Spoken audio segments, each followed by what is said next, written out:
ನಮಸ್ಕಾರ. ನನ್ನ ಹೆಸರು ಡಾಕ್ಟರ್ ಬಸವರಾಜ್ CM ಅಂತ. ನಾನು BGS ಗ್ಲೆನಿಗಲ್ಸ್ ಫೋರ್ಟಿಸ್ ಹಾಸ್ಪಿಟಲಲ್ಲಿ ಆರ್ಥೋಪೆಡಿಕ್ ಜಾಯಿಂಟ್ ರಿಪ್ಲೇಸ್ಮೆಂಟ್ ಕನ್ಸಲ್ಟೆಂಟ್ ಆಗಿ ಕೆಲಸ ಮಾಡ್ತಾ ಇದ್ದೀನಿ. ಎಸ್. ಸೊ ಒಂದು ಇಂಟ್ರೆಸ್ಟಿಂಗ್ ಪೇಷಂಟ್ ಮೇಲೆ ನಾವು ಆಪರೇಟ್ ಮಾಡಿದ್ವಿ. ಅವರು ಒಂದು 40 year old 40 ವರ್ಷದ ಮಹಿಳೆ, ಆಫ್ರಿಕಾದಿಂದ ಬಂದಿದ್ರು. ಅವ್ರಿಗೆ ಹಿಪ್ ಸಮಸ್ಯೆ ಆಗಿತ್ತು.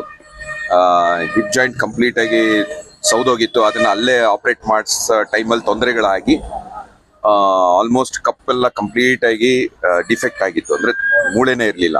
ಕಪ್ ಸೈಡ್, ಇವಾಗ ಹಿಪ್ ಜಾಯಿಂಟ್ ಅಂದ್ರೆ ball and socket joint, ball socket joint, socket side complete ಆಗಿ ಮೂಳೆ ತೊಂದರೆ ಆಗ್ಬಿಟ್ಟು ಮೂಳೆನೇ ಇರಲಿಲ್ಲ ಅಲ್ಲಿ. ಆಮೇಲೆ ಅವ್ರಿಗೆ ನರಕ್ಕೆ ಕೂಡ ಸಮಸ್ಯೆ ಆಗಿತ್ತು. ಇದೆಲ್ಲ ಆಗಿ 2-3 ಆಪರೇಷನ್ಗಳು ಆಗ್ಬಿಟ್ಟು ಅವ್ರಿಗೆ ಸಿಕ್ಕಾಪಟ್ಟೆ ನೋವು ಇರ್ತಾ ಇತ್ತು. 4 ಇಂಚು ಕಡಿಮೆ ಆಗೋಗಿತ್ತು. ಈ ಆ ಪರ್ಟಿಕ್ಯುಲರ್ ಕಾಲು, ಬಲ ಸೈಡು 4 ಇಂಚ್ ಕಡಿಮೆ ಆಗ್ಬಿಟ್ಟು ನಡಿಲಿಕ್ಕೂ ಒದ್ದಾಡ್ತಾ ಇದ್ರು, ನೋವು ಇರ್ತಾ ಇತ್ತು.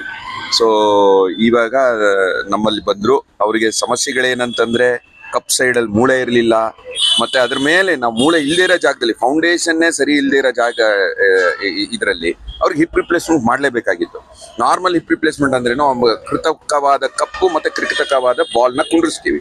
ಬಟ್ ಈ ಕಡೆ ಕೃತಕವಾದ ಕಪ್ಪನ್ನು ಕುಂಡ್ರಿಸ್ಲಿಕ್ಕೆ ಫೌಂಡೇಶನ್ನೇ ಇರಲಿಲ್ಲ.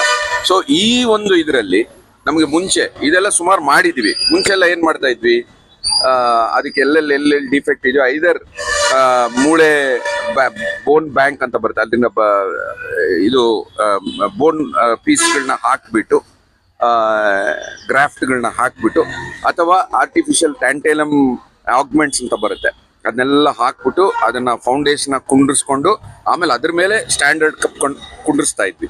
ಅದು ಸ್ವಲ್ಪ ಟೈಮು ಜಾಸ್ತಿ ತಗೊಳ್ಳೋದು. ಅಷ್ಟು ಕರೆಕ್ಟಾಗಿ ನಿಖರವಾಗಿ ನಾವು ಪೊಸಿಷನ್ ಮಾಡೋದು ಸ್ವಲ್ಪ ಚಾಲೆಂಜಿಂಗ್ ಆಗಿರ್ತಾ ಇತ್ತು. ಬಟ್ ಇವಾಗ 3D ಪ್ರಿಂಟಿಂಗ್, ಇದು ಪ್ರತಿಯೊಂದು ಪೇಷಂಟ್ಗೂ ಕರೆಕ್ಟಾಗಿ ಅದ್ರದ್ದು ಪ್ರಿಂಟ್ ಮಾಡ್ತೀವಿ.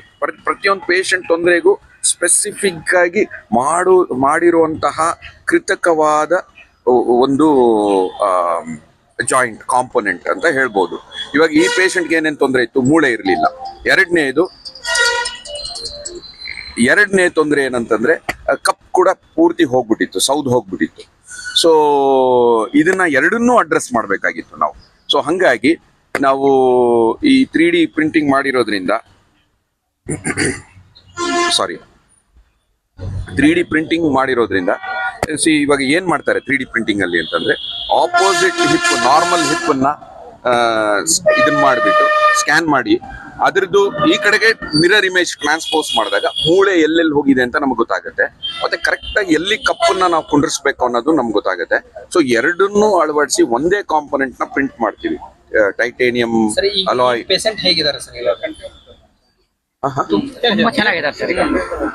ಓಕೆ, ಇವಾಗ ಚೆನ್ನಾಗಿದ್ದಾರೆ. ಸೊ ಇದನ್ನ ಎರಡನ್ನೂ ಕಾಂಪೊನೆಂಟ್, ಎರಡು ಪ್ರಾಬ್ಲಮ್ ನ ಒಂದೇ ಕಾಂಪೊನೆಂಟ್ ನಲ್ಲಿ ಎರಡು ತೊಂದರೆಗಳನ್ನು ಅಡ್ರೆಸ್ ಮಾಡ್ತೀವಿ. ಸೊ ಅದನ್ನ ಕಂಪ್ಲೀಟ್ ಆಗಿ ಫಿಕ್ಸ್ ಮಾಡಿದಾಗ ಮುಂಚೆ ಎಲ್ಲಿತ್ತೋ ಸೆಂಟರ್ ಆಫ್ ಹಿಪ್ ಜಾಯಿಂಟ್ ಅಲ್ಲಿಗೆ ನಿಖರವಾಗಿ ಅಲ್ಲೇ ರಿಕನ್ಸ್ಟ್ರಕ್ಟ್ ಮಾಡಿರ್ತೀವಿ.